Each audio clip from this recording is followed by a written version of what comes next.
Good afternoon, and welcome to another episode of Forever Young, the program that celebrates life for those of us who are over 40 or 50 or whatever. You know, they say life begins at 40. So if you're 50, you're really maybe only 10. If you're 55, you're only maybe 25, 65. You do the math. But the reality is, age ain't nothing but a number. And that's what we celebrate life here at House of Hope. And of course, this program is a product of Hope TV, Forever Young. My name is David C. Linton, and it's my pleasure to welcome you to another episode of season 5 of Forever Young. And we are always delighted to talk about life for those of us who are over a certain age. Now, we say age is nothing but a number, but there's also an adage that says you're as young as you feel. So when we talk about feeling, we talk about health. And when we talk about health, we talk about, well, some people call the common cold. Of course, we've all been dealing with COVID. October is Breast Cancer Awareness Month, which we talked about on our last show. But there are other things that people live with, chronic diseases. And so today we want to focus on lupus awareness. And so we've got two guests that are going to help us answer some of the mysteries and answer some of the questions around this disease. But of course, I cannot do this show without my two talented and beautiful co-hosts. And we call her beautiful because she is, and that's Miss Jean Hendricks. Welcome, Jean. Thank you, David. As always, I'm excited to be a part of this program each week as we talk about subjects that's related to people who want to know more about themselves. Back to you, David. And thank you, Jean. And then, of course, I call her the glue because she's sort of like our producer, she does all of the things of getting the guests and getting our questions, and sort of like our on-air producer as well as those who work behind the scenes. And that's, of course, Dr. Sharon Mitchell. Dr. Mitchell, welcome again. Thank you, David. And it's always a pleasure to join you and Ms. Hendricks on this show. We always have a good time educating and informing. So glad to be here again. Well, before we get to our two guests today, we always start the program off with a little nugget from Jean that kind of sets the tone for whatever we may be talking about. And I know for sure she will not disappoint us, and she's got a little nugget for us today. So let's hear Jean's nugget on Forever Young. Jean? Thank you, David. And of course I do. And I found a letter that's addressed to Lupus, and it says, "Dear Lupus, you came uninvited like the thief you are. You invaded my body and lie silently, and you have no mercy. I am God's child, and you can never take from me what I refuse to give." Back to you, David. All right. Well, let's get right into our program and introduce our two guests. First of all, as we said, lupus awareness is what we're talking about today. And we're honored to have with us J. Christopher Reed. He's a native of Atlanta. He was diagnosed with lupus in 1990 at the age of 16. Despite several brushes with death, he earned a bachelor's degree with honors from Georgia State University, has a law degree from Tulane University, which he attributes to God, the support of his family, and the support he received from the Lupus Foundation of America, the Georgia's chapter. He is a lawyer, writer, lobbyist, policy analyst, public speaker.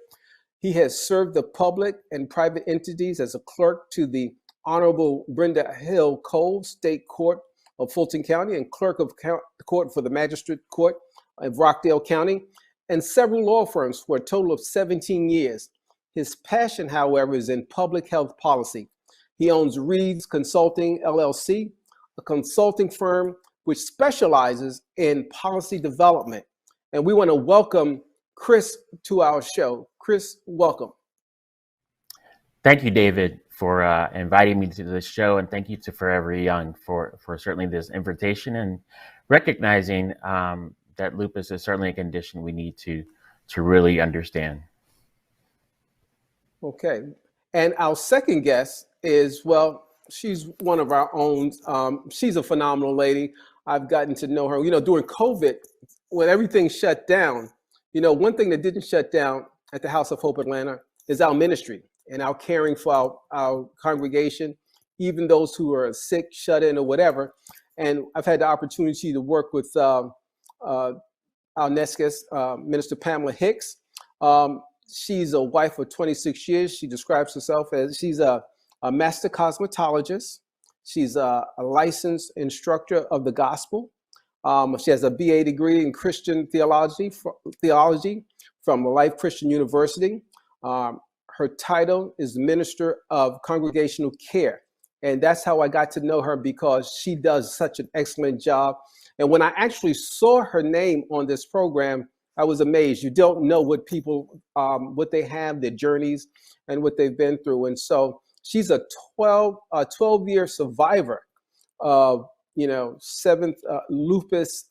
Lupus, there's a technical name, and we'll get into that, but basically for layman terms of lupus. And so I am so delighted to have her on this program to share, because she's such a beautiful soul. Welcome, Minister Pam Hicks. How are you? Thank you so much, David and Ms. Jean and Dr. Mitchell, for this opportunity to share. I am greatly and deeply humbled. Thank you so much. Well, again, the table is set. We're talking about lupus, and we have included at House of Hope Atlanta, we've included lupus as a part of our Awareness Month. So, Chris, can you tell us, the question is to both of you, but I'll start with Chris. I know ladies first, but I'm going to go outside to our guests, okay? Because we're family, so we're always going to do our guests. So we'll talk to Chris Reed first. But like I said, we've included lupus as a part of our Awareness Month. Now, can you tell us about how you became involved in lupus awareness yourself? So like you indicated, I was diagnosed at the age of 16 in 1990. And really, it's becoming involved with the foundation itself and with lupus awareness really started that same year. Immediately after my diagnosis, my mom said, we're going to figure out what this condition is, what this disease is, and we're going to learn how to live with it. And so within pretty much, if I remember correctly, within just a few months, I was in a young adult support group here in the Atlanta area, really to learn about lupus.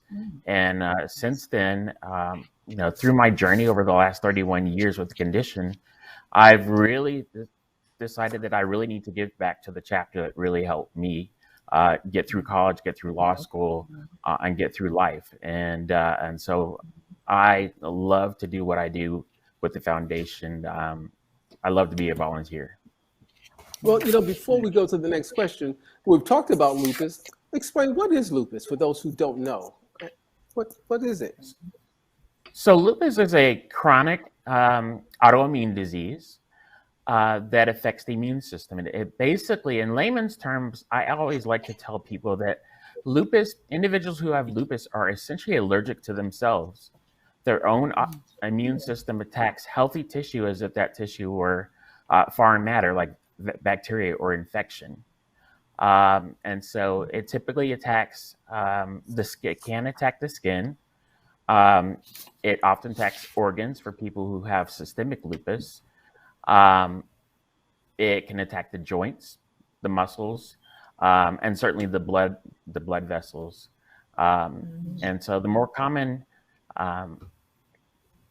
organs that it does tend to attack are the heart, lungs, and kidneys. And it typically attacks through inflammation.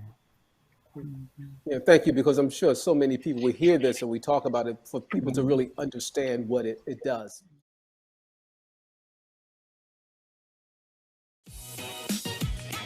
What's up, y'all? It's your boy Jermaine Dolly, Mr. Hello Dolly himself, and guess what? You're tuned in to Tea and Worship with my homies, Mignon and Corey. Keep it locked, y'all.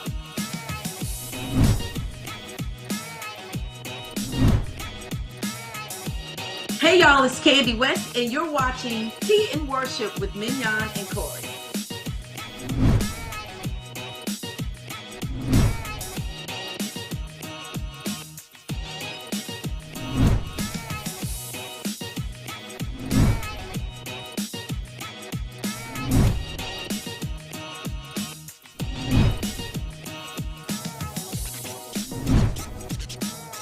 It's your boy James Fortune, and you are watching my favorite news show, Tea and Worship, with my sis Mignon and Corey.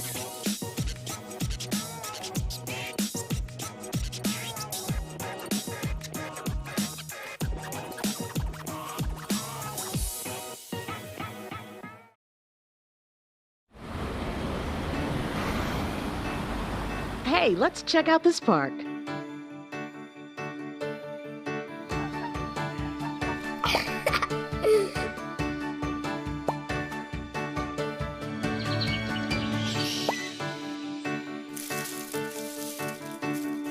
Oh, wow, that's really cool.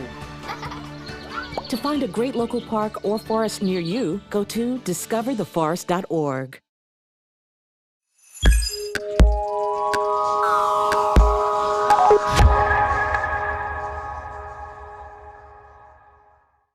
Gene, I know you had a question for our guest.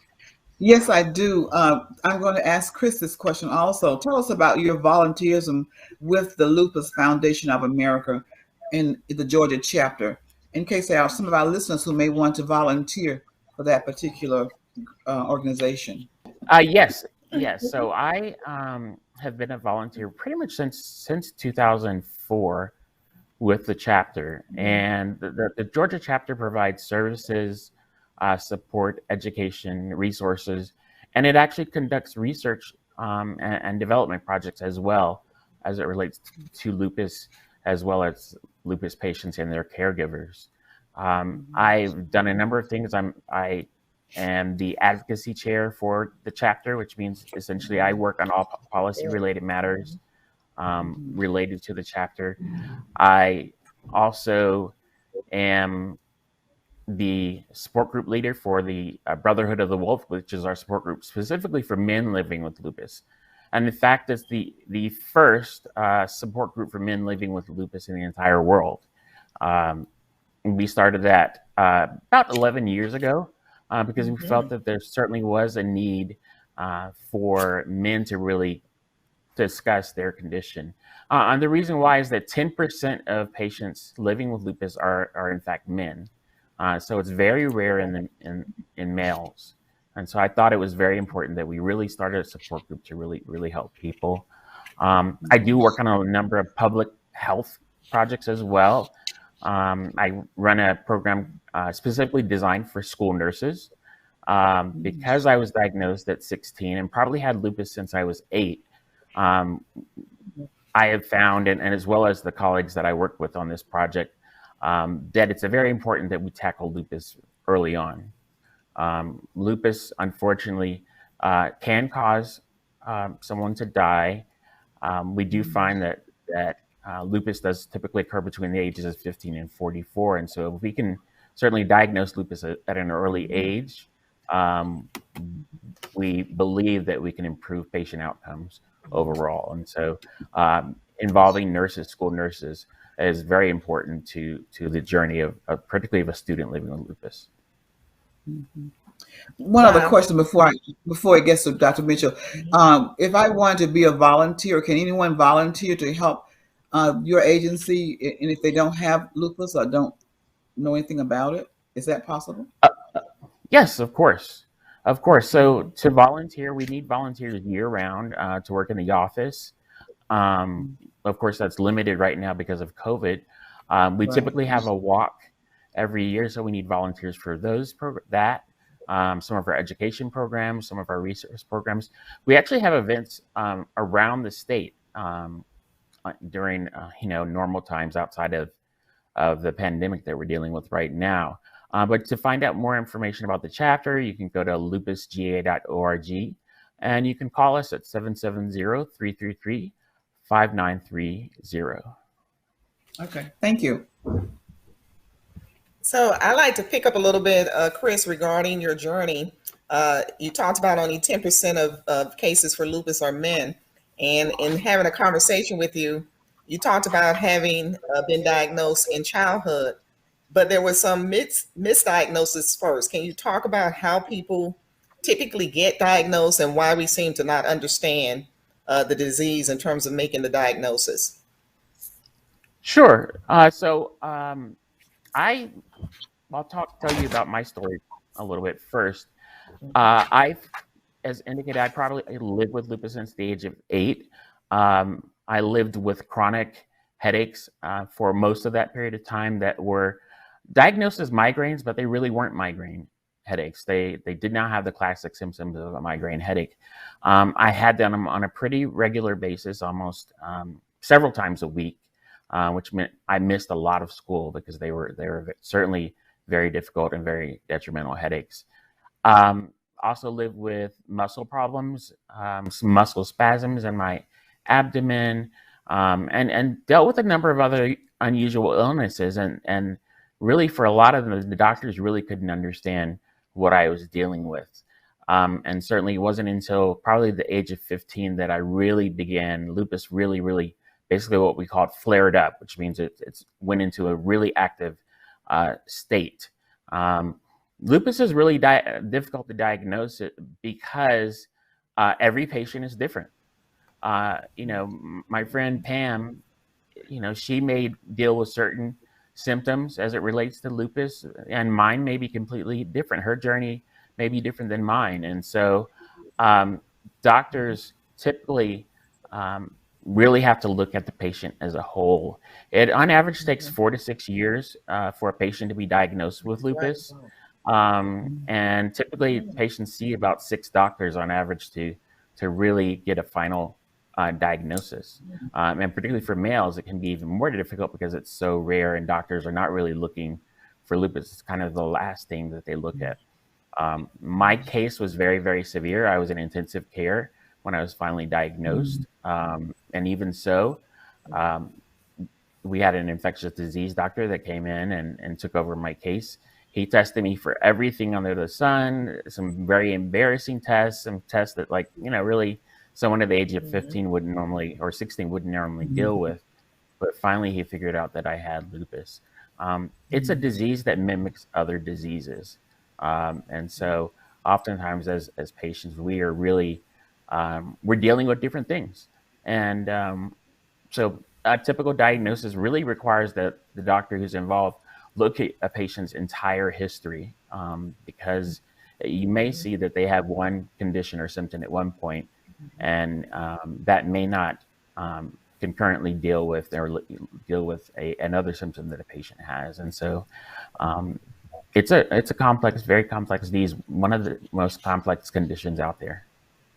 Well, thank you for sharing that, Chris. Let's to flip that. You just talked about your journey and it's being rare with men. Now, Pam, I'm going to drop the minister today. Okay, we're going to be Pam and David. Okay. So Pam, tell us about your journey as an African American woman. Specifically because we know all diseases affect everybody, but when it comes to ethnic groups, there's a different journey, even, so tell us, can you share something about your journey and for our guests? Sure. Well, I have a brother, an older brother, that was diagnosed with lupus when he was 15. Then I have an older sister that had a stroke when she was in her 40s, and that stroke was the result of lupus. So when I found out that I had lupus, I became violently ill in 2009.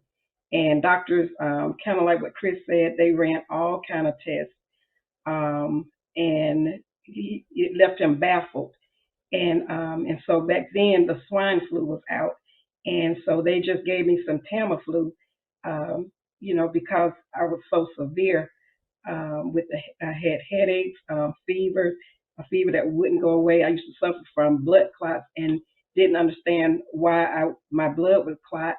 And but once I got over that violent sickness in 2009, I had these bumps that came up on my arm. The bumps didn't itch, but they just was raised up on my arms and my hands. And I ended up going to a dermatologist, and the dermatologist did a biopsy on the bump, and that's how I found out I had lupus. And And so by my brother and my older sister both having lupus, but back then it wasn't a lot of information about lupus. And so once the doctors told me that I had lupus, and they referred me over to a rheumatologist that ran the proper test to confirm what the dermatologist found. So then that's when I decided to join the Lupus of Georgia organization because I wanted to have a greater understanding so that for me, so that I could understand what was going on with the lupus and learning about the flares and how to go about treating it. And then I could take that information that I learned back to my siblings and share with them what I learned from joining the lupus organization and then joining the LACES chapter in DeKalb County that I ended up joining, and so that was my beginning, and that's been some of my journey of learning about the illness as far as lupus and um, learning what to do and what not to do when we go through what we call a flare. I do not like the flare at all, and so so I make sure that I do take care of myself and do what's necessary so that when those flares come, I don't like them, and because they can affect you in a capacity of different ways. You may not be able to get up out the bed. You may not be able to walk. One day you may feel fine, and then the next day, or even in the same day, I might not even be able to open my hand and stretch my hand out.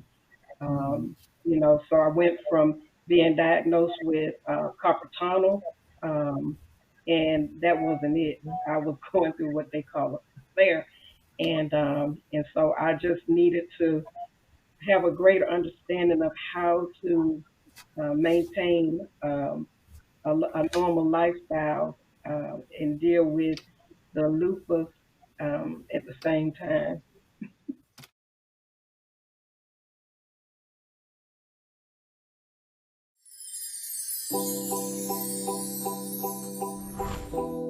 Looking at those areas of how you became who you became, and then looking at what were all the influxes that interfered with all of the stuff. We don't like to do that. That's too much work, Selena. Sometimes you have to take it in small pieces, in small fragments. You can't just run through it and say, okay, let's merrily do this work. It'll be fun. No, it's not fun work. It's painful. But we have to do it to get through it.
You said something in your answer, and thank you for sharing that. You talked about some of the effects, but you said something that was really key, and you talked about your siblings. Now, So the genetic, I'm wondering if is there's a genetic component to this disease, and are you the oldest? Where are you in the food chain as it relates to those your siblings? Are you the youngest, the oldest, in terms of the diagnosis? So first, there is a genetic uh, component to it. Yes, Okay. I am the youngest. Okay. Um, like I said, I am the youngest. And my sister Shirley, she's actually the oldest, but my brother Robert, he's the second oldest. And he was the one that was diagnosed first. And then, like I said, my sister suffered a stroke, and we found out that the lupus was the underlying cause of my sister's stroke. And so now we just found out in April that I have a 33-year-old nephew that has been diagnosed with lupus. And it took some years, like Chris said, it took some years before the doctors could actually give him the diagnosis that he had lupus. And because of what I had been going through or what I went through, I kept telling my sister to have them to check him for lupus, and so he had to get with the right doctors, and now we know, and so now because of the information that I have received, I'm able to help my nephew with some of the challenges. And I was going to introduce him to Chris so that Chris' organization could help my nephew with, being a young African American male, and to help him learn how to navigate through. Because, like Chris said, Good. mine may affect me one way, but it may affect my nephew in a whole different way. So, but yes, I found out from joining the LACES group chapter that it is genetic. Thank you. I think that's really some good information. Now, Gene, I know you had a question for one of our guests. Yes, I wanted to direct this one to Pam also. And I think she really answered the question I had. But in addition to that, I wanted to find out whether or not this diet and exercise has anything to do with helping a person who has lupus. Is that a plus for them if they had special foods that they had to eat or special vitamins they should take? Um, I don't have a special food. I know I started eating food according to my blood type, and I think that kind of helped me. And it's funny because when I started learning about different foods that I should or shouldn't eat because of my blood type, it was some of the food that I should not eat. I didn't like it anyway, and I couldn't figure out why I didn't like the food. when, when I was like, oh, so that's why I didn't like that because it didn't fit my blood type. Yeah. Um, Yeah. the exercise, even though I do not like exercising, I really don't, but it will help my joints. Uh, keeping the weight down because when I first went through that really bad, what they call a flare up, and didn't know what it was. I mean, I was down to skin and bones. I just, I dropped the weight. So, I mean, I looked really sick. And then, they'll put you on the prednisone, and the prednisone will blow you back up. And so I think the exercise is vital to keeping your joints from a lot of the inflammation and keeping you from just being so stiff. So I think exercise and diet is very, very important. But you have to understand the things that you should eat and the things that you shouldn't eat, because there are some things that you can eat and it will aggravate certain joints, or it can give you a setback or a flare up, and some of that is even pertaining to some medication as well, I believe. I took an antibiotic the doctor didn't know, and it put me down where I couldn't even get out the bed. So just, get a greater understanding, have good doctors that um, will really work with you and help you understand how to navigate and walk through this journey of understanding this disease. Thank you. So I have a question for Chris. Pam is sharing with us her journey as a woman and certainly her family history. Chris, can you share with us what other groups are affected in terms of race or gender? What the statistics say as relates to lupus? Sure. And if you don't mind, Dr. Mitchell, I want to just clarify something that Pam said. So certainly about 1/3 of people living with lupus do have a genetic component. So we kind of see that 1/3 of patients really may have a relative that lives with lupus. But the other 2/3 may not even have a genetic connection. I don't have a genetic connection to lupus. We believe my grandfather may have had lupus. He had pericarditis, which is a condition that I have very commonly, in which the immune system attacks the heart. But my grandfather rarely went to the hospital. And when he did, the one time he did go to the hospital, unfortunately he passed away. But for example, in the 1990s, oftentimes women who had breast cancer, or not breast cancer, I apologize, women who had breast implants and the implants leaked ended up developing lupus. The Department of Defense is right now studying the incidence of lupus in individuals who worked in active duty in the military. So those people who were in Iraq or Afghanistan, some particularly women came back with lupus. There's also found that a lot of people with lupus end up developing it around pregnancy. But to get to your question, 2 to 3 lupus is 2 to 3 times more likely in African and people of African descent, Asian descent, and Latino descent. It is definitely more severe in those of African descent and Latino descent.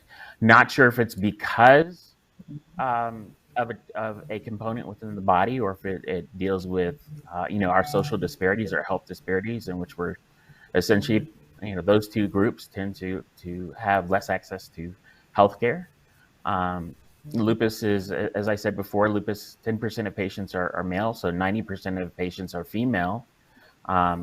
Lupus tends to be more severe in males, particularly at onset, and it's possibly because men don't go to the doctor. It's very possible that it takes longer for men to be diagnosed. And in fact, when I was diagnosed, within that, I believe it was that same year that I was diagnosed, I went to a lupus event here in Atlanta. There was a rheumatologist who was speaking. He was a keynote speaker, and he said he didn't think men had lupus at all. Oh, wow.